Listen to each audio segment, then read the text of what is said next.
People discuss a lot about Skyrim, whether it be the lore and story within the game, fun ways to play it, or which race is the best. But one question that seems to have been forgotten is which monsters in Skyrim are the sexiest. Don't worry though, I haven't forgotten.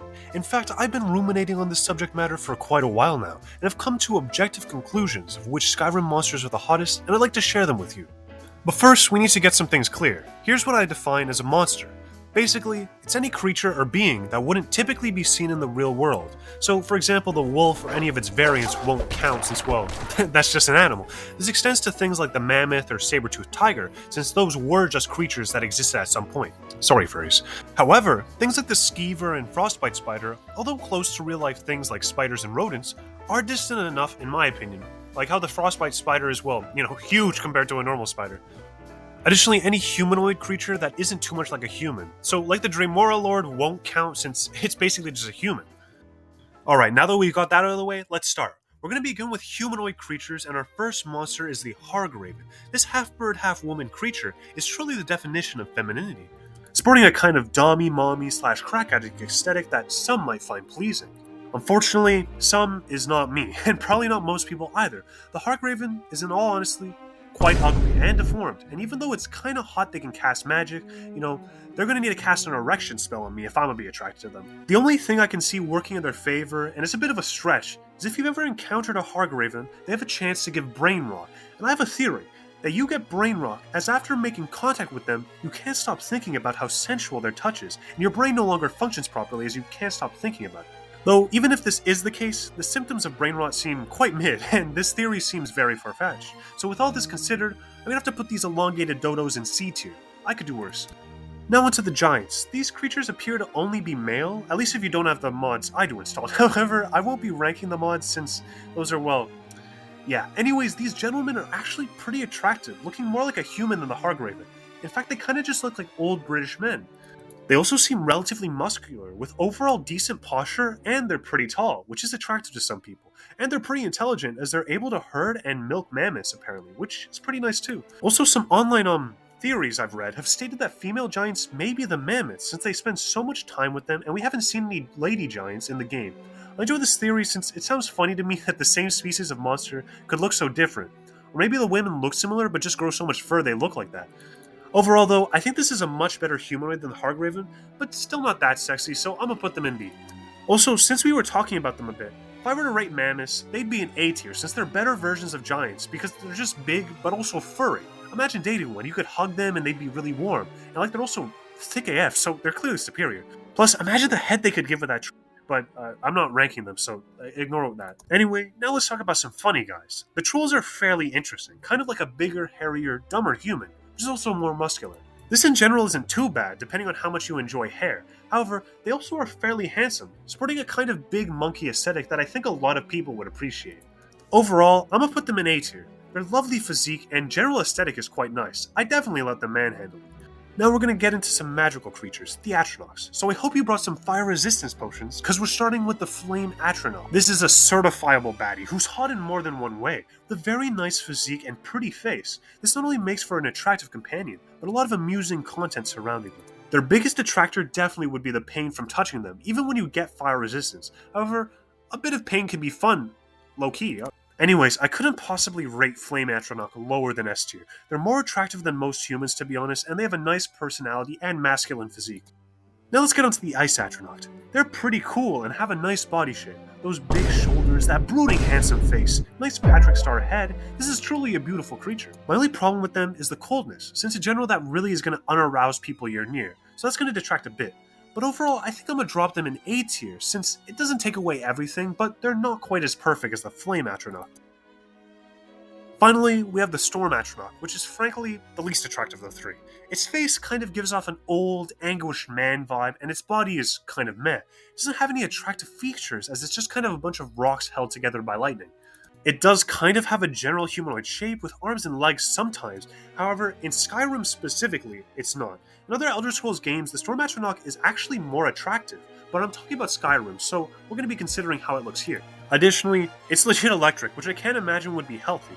Like if you tried to hug or kiss them, you'd probably die or explode. But I guess with a shock resist potion, it may just be a bit stimulating to have the electricity. Indeed, I think overall Storm Atronach is mid, but it could give good head or things of that nature if you had a shock resist potion due to the pleasant stimulation that you'd get from the shock. Though, this is a little bit of conjecture as I never had sex with an electrical appliance, at least while having a shock resistance potion active, but if what I state is true, I can't justify not giving it an A tier.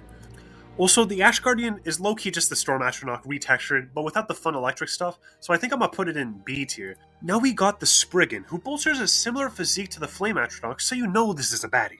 Not only does it have a nice general physique, it has a fit sculpted buttocks, and a nice nature aesthetic, which I think is attractive, as much as it could be mentally healing to be around. Not to mention the fact that Spriggan could probably literally heal you.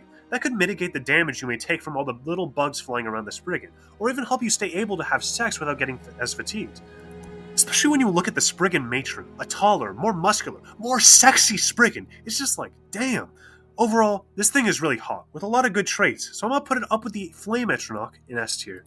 Now we can talk about some silly little guys, the Goblins. Size-wise, goblins are smaller than humans, and aesthetically, like a gross, freaky version of them, with a diseased greenish color. And although some goblin ladies are pretty hot, in Skyrim specifically, you don't have any thick goblin shotties, but I'd probably have sex with a goblin if I needed to, so the goblin's gonna drop in the C tier. I ain't gonna be happy if they gobble my nuts, but I'll let them. There's also Reeklings, which are basically just blue goblins, and since I prefer green to blue, I'll put Reeklings in C tier, a little below goblins, since I don't think it's enough to drop into D tier. Now we have a couple monsters who are all fairly similar, so we'll talk about them all at the same time. They're the Draugr, Dragon Priest, Falmer, and the Skeletons. Draugr are basically skeletons with skin and some clothing. Not quite zombies since they're not green and don't moan as much, but similar aesthetic. Overall, they're kinda ugly, but I saw this amusing Reddit post where they met a hulking Draugr and their first question was, why they brown? But I think relatively, the Draugr is just a worse human, so probably C tier.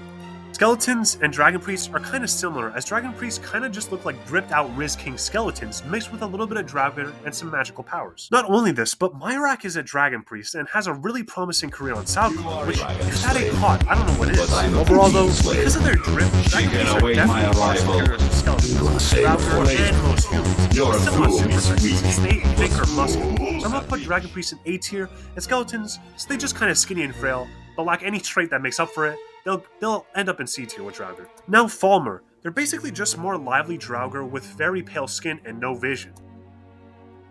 The no vision's kinda good for some people, and is in a way sexy since they can't notice my receding hairline, but I won't count that too highly for them. However, they are low-key kinda attractive. With a nicely shaped body and some pretty cool drip, the only thing holding them back is their apparent violence. Even for this, a lot of people like a more crazy, aggressive partner, so I think Falmer earns its place in the B tier. Something crazy, but I think they'd be pleasant to be with. Now let's talk about some interesting guys from the Dawnguard DLC, the Gargoyles and Vampire Lords. I don't really count the default vampire as a monster really, since they're low-key just pale humans, then I'd just be rating myself, but Vampire Lords are very different. They're what I want to look like. Look at Harkon, so pathetic, not sexy, but then in Vampire Lord form, damn! That's a fine specimen. And then when you especially look at the Lady Vampire Lords, hubba hubba. Anyways, with this in mind, I think Vampire Lords are an easy S because of their power and generally nicely shaped, muscular bodies. Gargoyles, however, go in D tier. Since they're kinda deformed and lumpy, they like walking potatoes that are probably less pleasant to have sex with than an actual potato that's walking. Ash Spawn are kinda just humans if they got burnt and are low-key pretty ugly, but not that terrible. I just think they have lower highs in terms of attractiveness than humans, but lower lows in terms of how ugly they can get compared to humans. However, they'd probably be too nice to touch, but I don't think it'd be the worst thing in the world, so I'm gonna put them in C tier. Now, I was considering putting Wismother and Shades in the humanoid area, but they're just women who be ghosts, and I mean, women ghost me already, so there's nothing new here. And with that, we're done with the humanoid creatures, so we can move on to the real monsters, the creature ones. First, let's talk about the Chorus. These bugs are, well, not very attractive. In fact, they're kind of disgusting, lacking any hot traits other than maybe having a strong-seeming neck, and the Chorus Reaper is pretty big and heavy, which is kind of hot. Not to mention, they're venomous, so if you ever wanted to kiss one or get head from one, unfortunately you would probably get poisoned, which is definitely taking away from their hotness. Additionally, when the Chorus gets old, they turn into Chorus Hunters, and unfortunately, these old creatures are most definitely not MILFs, getting even less attractive when they age. Because of this, I'm gonna have to put Chorus in the F tier. They really have nothing except being ugly going for them. Anyways, I hope you don't have arachnophobia, because our next monster is the Frostbite Spider, and these guys are... Personally, I'm super not into them. While I do think legs can be sexy, and spiders have many, their legs are kinda grotesque and make me sad. Additionally, they seem hairy, so hugging them and other things that require contact will likely be a bit unpleasant. But I mean, a lot of humans are hairy, so I won't count that too much against them. They do also make kinda weird noises, and the head would be horrible, similar to the chorus, since they have a poison that might even be more severe. But they do have one benefit that they could probably give pretty decent massages with all their appendages, and also their silk could provide a lot of practical usage. Even factoring these in, I don't think I can give them more than a D tier, because they're a bit more handsome than the chorus, and they make me feel a little less uncomfortable. Plus, they might be able to build you a hammock with the spider silk or let you do bondage. Now we can get the scalers excited as we're moving into the dragon, the monster that Skyrim is effectively known for, so you'd hope they are sexy. But are they?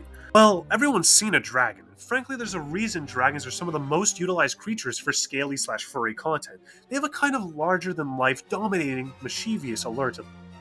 And don't get the wrong idea, I'm not a scaly, but I've seen less attractive humans, and if I were to be a scaly, I can extrapolate and say that dragons would be pretty epic. Specifically in Skyrim, however, they also have the added benefit of having really nice voices. Just listen to Alduin.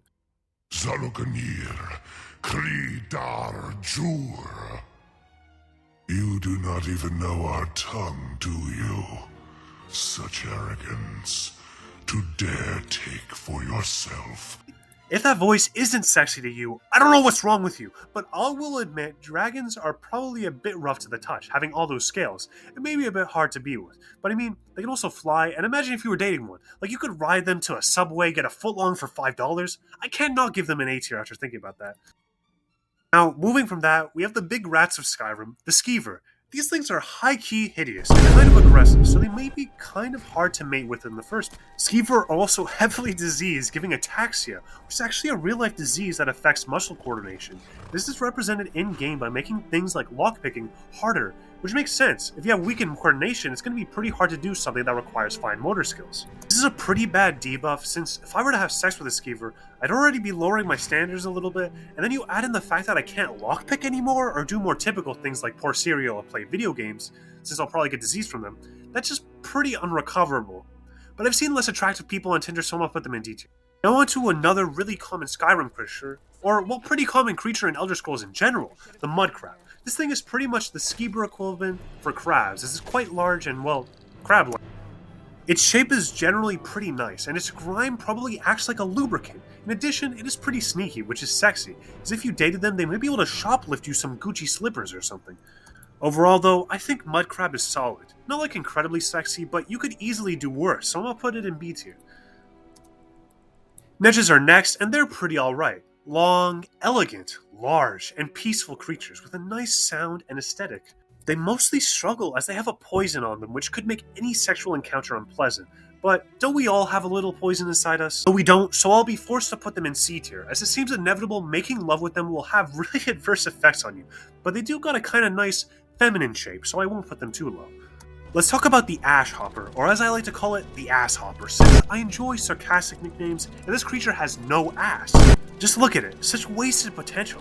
It's practically always in a twerking position, yet lacks any ass to make use of it. Overall though, they kinda give the same vibe as frostbite spiders, except a bit less disgusting, and with a kinda slick, suave head, and feminine physique, so I'm gonna put them in C tier as well. They could hop all over me if they wanted, and if I was depressed. Anyways, I hope the furries made it this far, as we're going to be talking about the werebear and the werewolf.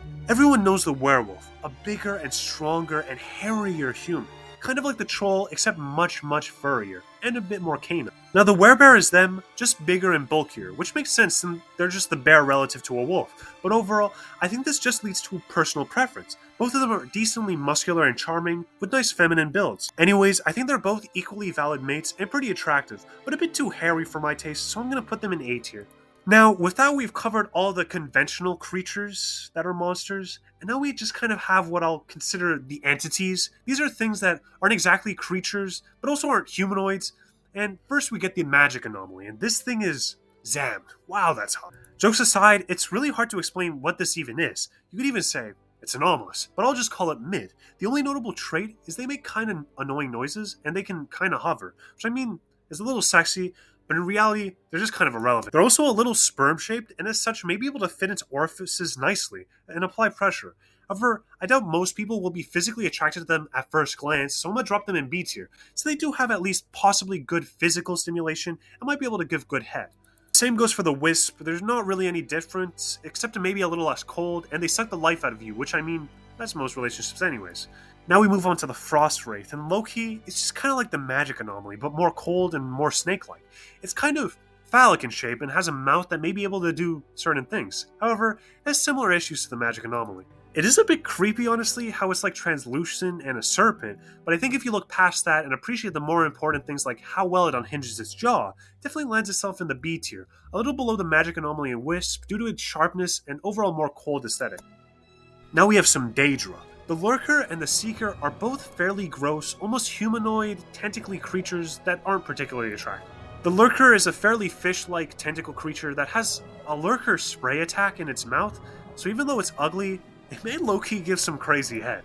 Unfortunately, the Seeker doesn't have this incredible head potential. However, instead it has a draining attack, which is pretty mid and honestly very disappointing. It lacks any positive traits, but it is a bit less ugly than the Lurker. Overall though, I think I'm going to put the Lurker in B tier purely because of its incredible head making up for its massive flaws, while the Seeker will be in C tier. It says nothing that makes up for it, and even though it's slightly less ugly than the Lurker, it's, it's like saying, you know what I'm saying. And with that, we got all the monsters in Skyrim. Obviously, there may be some things you may consider a monster that I didn't cover, like Nazim or something, but I think I covered everything reasonably well. Anyways, if you guys disagreed or had any other things you wanted to say, tell me in the comments and I'll respond. I hope you have a nice day.